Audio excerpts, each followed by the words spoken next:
నమస్తే, welcome back to iDream media. నేను మీ Jhansi. So ఈరోజు ఎపిసోడ్ డివోషనల్ కాదు, మెడిసిన్ గురించి కాదు, బట్ మనతో ఉన్నది ఒక డాక్టర్ హరీష్ తెనేటి గారు. ఇప్పటికే అంటే ఒక పరిచయం అక్కర్లేదు, చాలా వీడియోస్ అయితే సర్చ్ చేసి ఉన్నారు. బట్ ఈరోజు స్పెషల్గా ఒక వీడియో మీ అందరి కోసం చేయబోతున్నాము. వీడియో స్కిప్ చేయకుండా చూడండి. నమస్తే సార్. నమస్తే. నాకు ఒక గోల్ ఉంది, నేను ఒకటి సాధించాలి అనుకుంటున్నా. నాకు very passionate about that. But friends పిలవగానే ఈవినింగ్ నేనేదో షెడ్యూల్ వేసుకున్నాను ఆఫీస్ అయిపోయిన తర్వాత. ఫ్రెండ్ కాల్ చేసి సమ్ ఎక్కడికైనా వెళ్దాం అనగానే నో చెప్పలేను, డివియేట్ అవుతాను. అమ్మ వాళ్ళు ఇంటి నుంచో ఫోన్ చేస్తారు, ఒక గంట వాళ్ళు వీళ్ళు ఫోన్ చేసి ఒక గంట వేస్ట్ అయిపోతుంది. లేదు ఏదో మూవీ రిలీజ్ అయింది, అదొక డీవియేషన్, వెళ్ళాలనిపిస్తుంది. ఏమీ లేకపోయినా ఏదో చేద్దామని చెప్పి ఈవినింగ్ ఇంటికి వెళ్ళాక అలా ఫోన్ చూస్తూ అలా పడుకుంటే టైం మొత్తం గడిచిపోతుంది. ఇప్పుడు ఇక్కడ ప్యాషన్ పోయింది. మనం బ్లేమ్ చేస్తుంటాం కదా, తను పిలిచింది కాబట్టి నేను చేసుకోలేకపోయాను, అమ్మ ఫోన్ చేసింది కాబట్టి నా టైం వేస్ట్ అయిందని. బట్ నిజంగా మనం ఒక గోల్ సెట్ చేసుకున్న తర్వాత ఆ ప్రాక్టీస్ ఎలా ఉండాలి, ఈ డిస్ట్రాక్షన్స్ అన్నీ లేకుండా మన గోల్ ఎలా రీచ్ అవ్వాలి, చాలా ఇంపార్టెంట్. డిస్ట్రాక్షన్స్ వస్తుంటాయి. ఓకే, సో ఈ డిస్ట్రాక్షన్స్ని ఐడెంటిఫై చేయగలగడం, దానికి కావాల్సిన ఎఫర్ట్ మనం పెట్టడం చాలా ఇంపార్టెంట్. ఎందుకంటే జ్ఞానము అందరికీ ఉంటుంది, ఆ జ్ఞానాన్ని పాటించడంలోనే అసలు ప్రాబ్లం. ఈ రోజుల్లో ఇంటర్నెట్లో అందరికీ తెలుసు ఆత్మ ఉంటుంది, ఆత్మస్వరూపము ఇది అది అని చెప్పి, కానీ అది పాటించి తెలుసుకోవడం ఉంటుంది చూసారు, అదే కష్టమైన పని. అందుకే మనకి శ్రీకృష్ణ పరమాత్ముడు ఎప్పుడు చెప్తాడు, అభ్యాసము వైరాగ్యము నీకు అన్నిటికీ హెల్ప్ చేస్తుంది. మనసుని కంట్రోల్ చేయాలన్నా బై అభ్యాసం అండ్ వైరాగ్యం, practice and disconnection with many things in life. ఒక టైప్ ఆఫ్ అది లేకపోయినా నేను ఇందులో ఉండగలను అనే ఒకటి రావాలి, ఫస్ట్ బేసిక్ పాయింట్. సో ఇప్పుడు డైరెక్ట్గా మనం దీన్ని అర్థం చేసుకోవాలంటే మన మైండ్లో న్యూరోనల్ ప్యాటర్న్ తయారవుతుంది. ఓకే, ఒక పాత్వే, ఆ పాత్వేలోనే మన మైండ్ వెళ్ళడానికి ట్రై చేస్తుంది. ఇంకా ఎగ్జాంపుల్ ఈజీగా చెప్పాలి అంటే, మనం ఒక టైప్లో రెడీ అవుతాం కదా, మనకి తెలియకుండా సపోజ్ మన హెయిర్ ఇట్లా వచ్చినా ఇట్లా అనుకుంటాం, ఆటోమేటిక్గా సబ్ కాన్షియస్గా మన లోపల కొన్ని ప్యాటర్న్స్ రికార్డ్ అయిపోయి ఉంటాయి. ఆ రికార్డింగ్లోనే ఫోన్ కానీ ఫ్రెండ్ కానీ అది వచ్చినప్పుడు our mind feels good. Scroll చేస్తూ ఉంటే ఒక డోపమినర్జిక్ సర్జ్ వచ్చి కంఫర్టబుల్. మన శరీరం, హ్యూమన్ శరీరం ఎట్లా ఉంటుందంటే థ్రెట్ లేకుండా నేను సర్వైవ్ కావడానికి బ్రతికిస్తూ ఉంటుంది. మన బాడీ థ్రెట్ లేకుండా ఆనందము కోసం బ్రతికిస్తూ ఉంటుంది. కానీ ఆనందమైన రాంగ్ ఫామ్ డోపమిన్ రూపంలో వచ్చి, డోపమిన్కు ఉండే ఒక క్వాలిటీ నవ్ అండ్ మోర్ అంటారు, ఇప్పుడే కావాలి, ఎక్కువ కావాలి. ఈ చిన్ని ఆనందాలు వారు ఏదైతే కంఫర్ట్ లైఫ్ ఉంటుందో, కంఫర్ట్ జోన్, అది నవ్ అండ్ మోర్ అనే ఒక క్వాలిటీతో ఉంటుంది.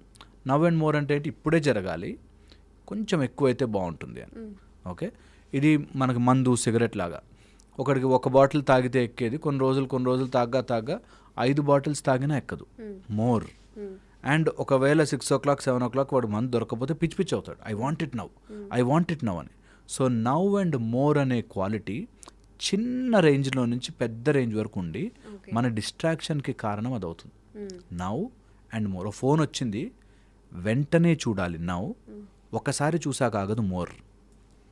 ఈ క్వాలిటీ మన నర్వ్ ప్యాటర్న్లో ఉంటుంది, న్యూరోనల్ ప్యాటర్న్లో.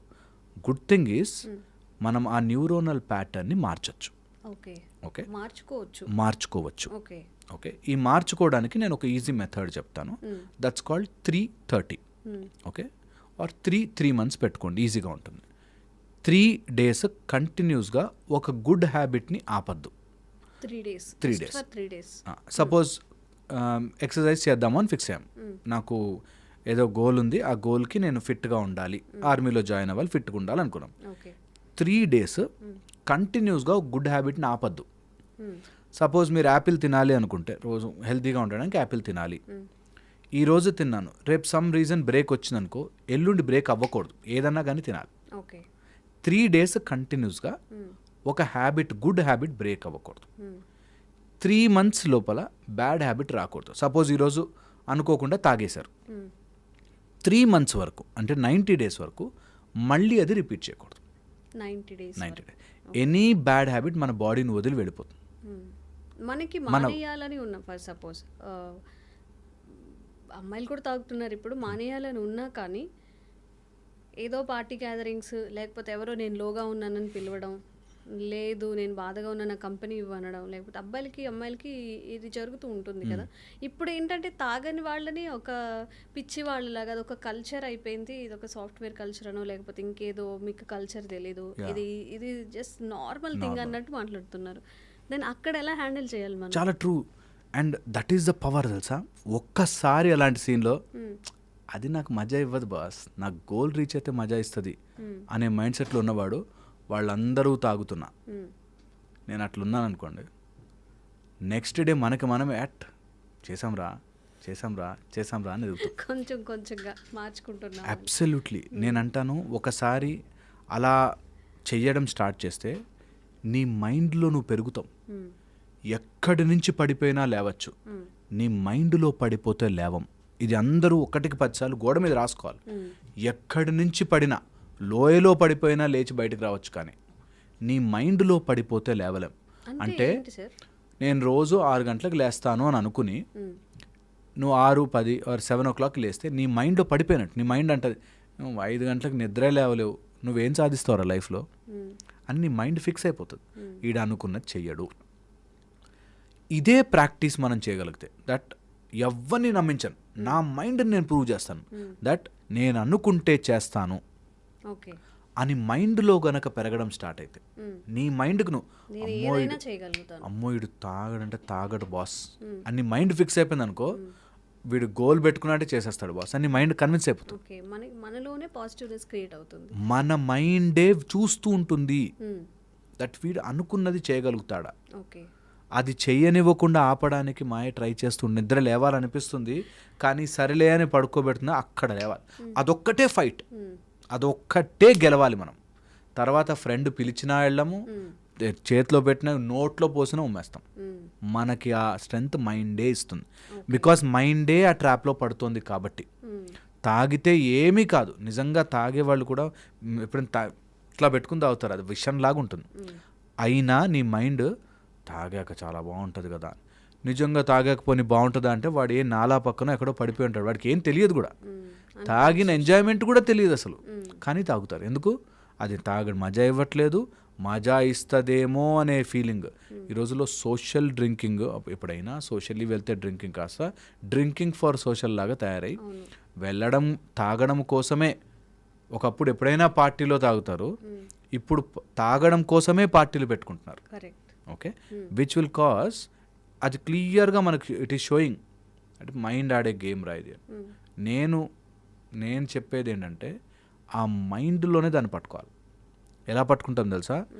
నేను ఇది చేస్తే కిందకు పడతానా పైకి వెళ్తానా నా మైండ్లో.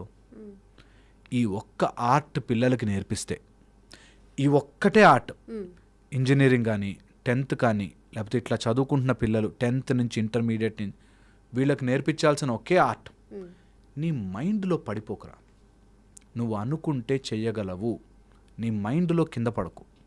You don't indulge in to that wrong thing where నువ్వు బయటకు రాలేని పని చేయకు, ఆటోమేటిక్గా సెట్ అయిపోతుంది. ఓకే, ఇది చాలా చాలా ఇంపార్టెంట్. ఇది అర్థం చేసుకోవాలి. నెక్స్ట్, ఈ ప్యాటర్న్ని మనం గుర్తిస్తే కొన్ని కీస్ ఉంటాయి, ఆ కీ వల్లే డిస్ట్రాక్ట్ అవుతాం. అంటే మనం ఒక చదువుకోవాలనుకున్నాము, ఫోన్ ఉంది పక్కన ఫోన్ ఉండడం వల్ల ఛాన్స్ ఆఫ్ మనం గ్రాబింగ్ ద ఫోన్ ఎక్కువ అవుతుంది. సో తీసుకెళ్ళి ఒక చోట పెట్టి లాక్ వేసి ఆ కీ తీసుకెళ్ళి ఒక చోట పెట్టి కూర్చోండి. ఎప్పుడైనా వెళ్ళాలనిపిస్తే ఇదంతా ప్రాసెస్ మళ్ళీ చేయాలి కాబట్టి కూర్చుంటాం. ఓకే, ఇది 1. సెకండ్, దానికంటే ఇది బాగుంది అనేది క్రియేట్ చేసుకోవాలి. ఎప్పుడైనా మనం డిస్ట్రాక్ట్ అవుతున్నామంటే దిస్ ఇస్ నాట్ గుడ్, ఆ డిస్ట్రాక్షన్ బాగుంది. సింపుల్ లాజిక్ అది. ఈ డిస్ట్రాక్షన్ నేను ఒక 100 pages నోట్స్ రాసుకోవాలి ఆర్ సరదాగా ఇట్లా ఫోన్ అనాలి. ఇది బాగుంది, నవ్వొస్తుంది, కామెడీగా ఉంది, లేకపోతే ఫ్రెండ్స్తో మాట్లాడితే గాసిప్స్ ఉన్నాయి, మజా వస్తుంది. ఇక్కడ చదువుతూ ఉంటే బోర్ కొడుతుంది. ఓకే, అందుకని దీన్ని మేక్ ఇట్ ఇంట్రెస్టింగ్. దీన్ని చదువుని వెరీ ఇంట్రెస్టింగ్గా ఇంట్రెస్టింగ్గా మార్చుకోవాలి. ఇంట్రెస్టింగ్గా ఎలా మారుస్తాము? ఎప్పుడైనా body is a habit organ, body remembers, mind గుర్తు పెట్టుకుంటుంది. సో చిన్ని చిన్ని సక్సెస్ని తెచ్చుకోవాలి. ఫర్ ఎగ్జాంపుల్, నీకు ఏదో సబ్జెక్టులో నీకు సరిగ్గా రాలే, బట్ ఏదో నేర్చుకుని వెళ్ళి ఎక్స్ప్లెయిన్ చేసావు, వాడు భలే చెప్పినావు అన్నా అన్నాడు అనుకో, మనకు వచ్చేస్తుంది అది. చాలా చాలా రియాలిటీ ఇది. ఓకే, ఇది వెరీ వెరీ ఇంపార్టెంట్. సో అందుకని చిన్ని చిన్ని ఆనందాలని, చిన్ని చిన్ని సక్సెస్ని మనం ఇచ్చుకోవాలి. And when your mind is not listening to your instructions, prepare your body. ఎప్పుడు అట్లాంటి డిస్ట్రాక్షన్ వచ్చినా, ఎప్పుడు అని థాట్ వచ్చినా, I will fall down on the floor and do dips, I will pull-ups చేస్తా, నేను I will go for a walk. చెప్తారు కదా, ఏదైనా మీకు మీరు ఒక విషయం నుంచి బయటికి రాలేదంటే ready your body, make your body true. అది ట్రూ ఇన్ ఎవ్రీ సెన్స్. అది నిజం నిజం నిజం. Prepare your body. నీ బాడీ ఎప్పుడైతే ఫిజికాలిటీ నువ్వు ఫిజికల్ సెన్స్ నువ్వు నీ కంట్రోల్లోకి తెచ్చుకుంటావో, ఆటోమేటిక్గా మైండ్ గ్రిప్లోకి రావడం మొదలవుతుంది. మనకి కాన్ఫిడెన్స్ కూడా చాలా ఎక్కువ అవుతుంది. మనం కొంతమంది నేను లావుగా ఉన్నాను, పొట్టిగా ఉన్నాను, లేకపోతే నేను నా స్కిన్ బాగాలేదు అన్నప్పుడు మనం ఏదైనా ఫిజికల్గా కొంచెం తగ్గినా కానీ చాలా కాన్ఫిడెన్స్ వస్తుంది కదా. True true. అండ్ దీని లింక్ కూడా ఎవరికో ప్రూవ్ చేయడం కూడా కాదు, నీకు నువ్వే ప్రూవ్ చేసుకోవడం. అవునా? బట్ మోస్ట్లీ 99% ఎవరికో ప్రూవ్ చేయడానికి మాత్రమే మనం చేస్తాం. అందుకే వెనక్కి వెళ్ళిపోతారు. అందుకే ఫెయిల్యూర్ ఛాన్సెస్ కూడా అంత ఎక్కువ ఉంటాయి. ఎప్పుడైతే నా మైండ్ నేను ట్యూన్ చేస్తున్నా, this is my individual journey. నేను ఎప్పుడు చెప్తుంటాను, స్పిరిచువాలిటీలో, రియల్ లైఫ్లో మన కళ్ళ ముందు కనిపించని ఒక నిచ్చెన ఉంటుంది, మన ముందే ఉంటుంది, మనమే ఎక్కడం. నువ్వు ఎక్కి అలా నుంచి ఇలా పక్కకు చూసావంటే నువ్వు ఎదగట్లే. నీ నిచ్చెన నువ్వే ఎక్కుతూ పైకి వెళ్ళాలి. ఎప్పుడైతే ఎవరో అన్నారు, ఎవరో ఉన్నారు, ఎవరో చెప్పారు, ఏదో అన్నారని పక్కకి వెళ్ళిందో, ఇక్కడ నిచ్చెన ఎక్కడం ఆపేసావు. ఇది ఎంత నిద్రలు కూడా రావాలి ఈ డ్రీమ్ మనకి, దట్ నేను నా నిచ్చెన ఎక్కాలరా, నేను ఇంప్రూవ్ అవ్వాలరా, నేనేం చేయొచ్చు, నా బాడీని, నా మైండ్ని, నా శక్తిని, నా అన్నమయ, ప్రాణమయ, మనోమయ, విజ్ఞానమయ, ఆనందమయ కోశాల కోసం, నా చక్రాస్ కోసం, నా తెలివి కోసం, నా మైండ్ కోసం నేనేం చేస్తున్నాను అనగానే మొత్తం తిరిగి వస్తుంది. వర్స్ట్ పార్ట్ ఏంటంటే, ఆ రీల్స్, ఆ షార్ట్స్, ఇట్లాంటి నాలాంటి వీడియోస్ ఎప్పటికక్కడే ఉంటాయి, నీ జీవితం వెళ్ళిపోతుంటుంది. అందుకని ఇప్పుడు ఈ క్షణం ఇది వీడియో ఆపేసి, నా కెరియర్ రా బాస్, నా లైఫ్ రా బాస్, నన్ను నేను ప్రౌడ్ ఫీల్ అవ్వాలి. ఎక్కడి నుంచి ఎక్కడికి వచ్చా చూడు. నేను ఆర్మీలో చదివినప్పుడు నేను చూశాను పీపుల్ని, వాళ్ళు ఎంత స్ట్రాంగ్ ఉంటారు తెలుసా, ఎంత మెంటలీ టఫ్ ఉంటారు తెలుసా. వాళ్ళని పట్టుకెళ్ళి ఎక్కడికైనా వేసినా కూడా, గోల్డ్ పీకేసినా కూడా చెప్పడు. పాకిస్తాన్ వాళ్ళకి దొరికితే గోల్డ్ పీకేసి చంపేసి కొట్టేసిన, నువ్వు ఏమైనా చేసుకోరా భయ్, నా మైండ్ ఈజ్ స్ట్రాంగ్.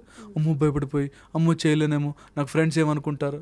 లేదు, నాన్ సెన్స్. టైం లేదు మనకి, టైం లేదు అసలు. చాలా స్ట్రెంగ్త్ కావాలి. బట్ అది ఒక్కటే మన పిల్లలకి అలవాటు చేయాలి. దట్ నువ్వు ఒక్కటి అనుకున్నావు అనుకో, నువ్వు అది ధర్మ మార్గంలో ఉందనుకో, నువ్వు చెయ్యాలని స్ట్రెంగ్త్ ఉందనుకో, చిన్న డిస్ట్రాక్షన్స్, ఫోను, నిద్ర వస్తుంది, ఇవి ఆపవు. ఇట్లా గ్లో అయిపోతుంటావు, like a ball, like a fire ball glow అయిపోతుంటావు. ఎప్పుడు నువ్వు అండర్స్టాండ్ దట్ అన్నీ చేసేది ఇది, దీన్ని పక్కన పెట్టు కాసేపు. అందుకే మనస్సు, బుద్ధి, చిత్తహంకారం అంటారు. నీ బుద్ధిని పదును పెట్టు, మనసును తగ్గించు. మనకి ఎట్లా నేర్పిస్తారంటే, ఇప్పుడు మనసుకు నచ్చింది, మనసుకు నచ్చింది పడుకోవడం.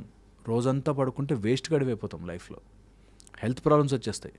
అందుకని మనసుకి అప్పుడప్పుడు అలా నచ్చింది ఇచ్చి, మిగతా టైం అంతా బుద్ధిని పదును పెట్టాలి. నీ చిత్తముని, నీ ఆత్మని తెలుసుకోవాలి. నీ అహంకారాన్ని పక్కన పెట్టి ఎదుగుతూ వెళ్ళాలి. అది చాలా ఇంపార్టెంట్. ఇది అర్థము కాదు, అర్థం చేసుకునే ప్రయత్నం పిల్లలు ఈ ఏజ్లోంచి. ఎందుకంటే మనం టఫ్ థింగ్స్ చెప్తున్నాం, ఒకడు వచ్చి ఈజీ థింగ్ చెప్తాడు, ఏముందిరా తాగాలి, ఎంజాయ్ చేయాలి అంటాడు, అంతే. మైండ్ లైఫ్ ఇదేరా ఎప్పుడు ఇప్పుడు ఒకటి అందరూ మాట్లాడేదంటే రేపేం జరుగుతుందో తెలీదు, రేపు ఉంటామో లేదో తెలీదు. సో ఈరోజు మనం హ్యాపీగా ఉందాం. హ్యాపీ మీన్స్ ఇలాగే తాగుదాం, మూవీస్కి వెళ్దాం, అది ట్రూ. అది ఎంత ట్రూ అంటే, రేపేంటో తెలియదు కాబట్టి ఈరోజు తాగేయడం. రేపు ఉన్నావు కదా, నిన్న ఏం చేసావు దాన్ని బట్టి ఉంటుంది. ఓకే, సో అందుకని ఈ క్షణము హ్యాపీగా ఉండడము అంటే ఏంటో డెఫినేషన్ తెలుసుకోవాలి.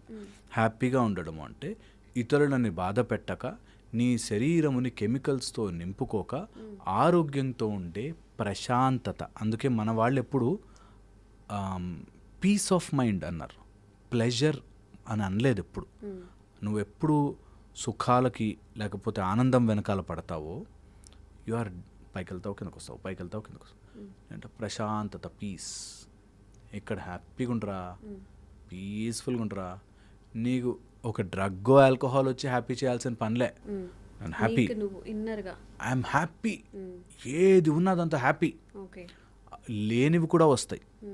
మనం హ్యాపీగా ఉన్నప్పుడు ఎవరు ఇప్పుడు అబ్జర్వ్ చేయండి, 5 రోజులు కష్టపడి పనిచేసేది సాటర్డే సండే హ్యాపీగా ఉండొచ్చని. నేనంట 7 రోజులు హ్యాపీగా ఉండు, లోపల హ్యాపీగా ఉండు, ఏదున్నా హ్యాపీగా ఉండు, మంచిగా ఉండు. ఆకలి బాగా వేశాక తిను, హ్యాపీగా ఉంటుంది నిజంగా. ఓకే, మంచి నిద్ర, ఒళ్ళు అలసిపోయి నిద్ర వచ్చాక పడుకో, Yes. నీకు పరుపు లేపనే నిద్ర పడుతుంది. అలాగా నీ ఆ సుఖము ఆర్ ఆనందం వెనకాల ఏదో దొరుకుతుంది కంటే నీకు బాడీకి తెలుసు బాస్ ఏం చేసుకోవాలో, మంచిగా దాంట్లో అది ఆటోమేటిక్ వస్తుంది.